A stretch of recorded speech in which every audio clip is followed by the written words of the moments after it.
Hello, good morning again. Ito po ang aming bahay na kubo-kubo lang po na pinagawa. Kaya lang po ay medyo wala pala akong panara. Yan po ang aking misis. Kaway-kaway muna dyan. Ano masasabi mo sa ating munting bahay? Ari po nga pala ang ating upuan. Inilipat ko na ho. Ari ho ay iniuwi ko muna sa bahay nung ito po ay kubo pa ho. So nang makagawa na ho ay akin na hong ibinalik dito at ipinwesto na din sa isang lagayan. Ito ho ang kabuuan ng aming simpleng bahay. Ito po, kung pwede po kayo ditong pumasyal, kalimbawa kayo po ay wala pong matigilan, pwede po namin itong patigilan sa inyo. Halimbawang meron kayong kamag-anak dito na napuno na po ang mga bahay na titigilan, pwede po kayong tumigil dito.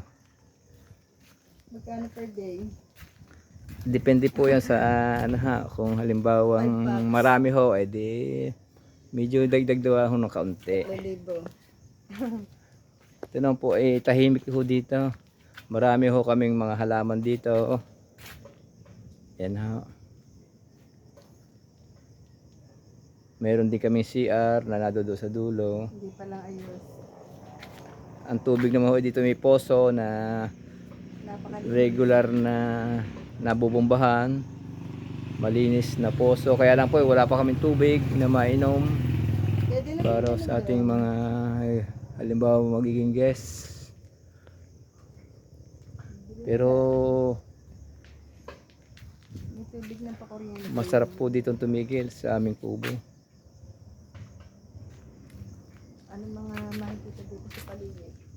Ay marami ho dito makikita. Halimbawa itong mga paligid natin, mga bundukin. Kaganda ho ng mga bundukin dito. At ang kagandahan ho dito, tahimik. Wala ho tayo magiging problema dito kapag ho kayo ay tumigil dito sa aming bahay.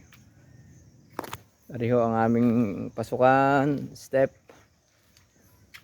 Papasok. Soonest or the maayos na ho natin ito. Pagka ho tayo nagkaroon ho ng pagkakataon na may saayos ito sa siguro mga December or next summer, okay na ho ito. May hawakan mama. Katapat po nito ang pinakalumang simbahan. Ito po ay heritage na.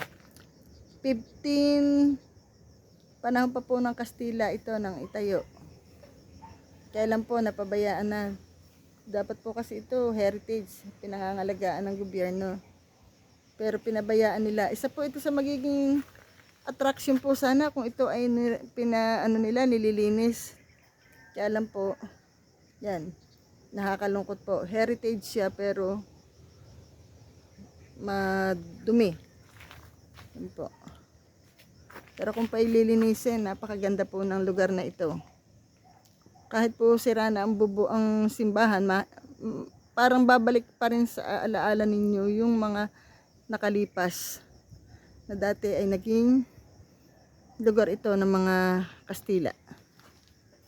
Katabi po niyan yung Balete. So ito po yung labas. Maliit lang naman po itong area ito. Good for family, one family, gano'n.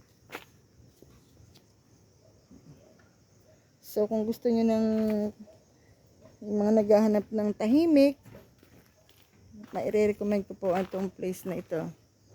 Sure po na mag-i-enjoy kayo dito.